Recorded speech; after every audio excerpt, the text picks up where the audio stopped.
Now it's time to serve the Le Rendezvous. So we want to make sure that the ice isn't added to the glass until right before we take it out to the table, otherwise the drink could get watered down.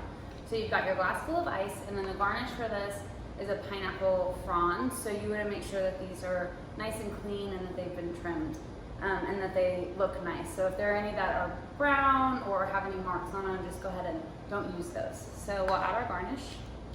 So before we take off, we want to make sure that we have our cocktail.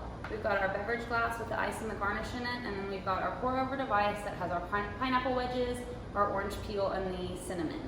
So we're gonna take this to our guests. Super important, before you pour the drink into the pour over device, make sure this knob is closed. Trust me on that one. So we're just gonna pour this right into the cone.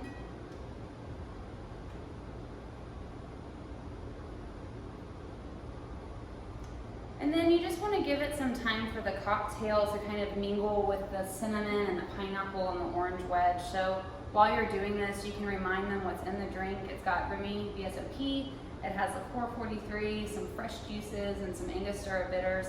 And remind your guests, this is almost like a French punch, and that's why it's called Le Rendezvous. So once it's had time to infuse a bit, you'll just open this knob and let the drink fill the glass up. While you're doing this, everyone in the dining room is going to be looking at you and watching you, and they're going to want to know what you're making. So once you've sold one of these, be ready to sell about 4 or 5 more, okay? So we're just about full here.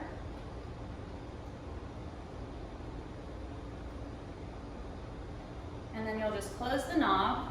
You're going to want to serve the cocktail to your guests, and then you're going to take the tray with you back to the bar, and you want to make sure that when the cone is empty that you don't accidentally throw away the filter at the bottom. And now you've made Le Rendezvous.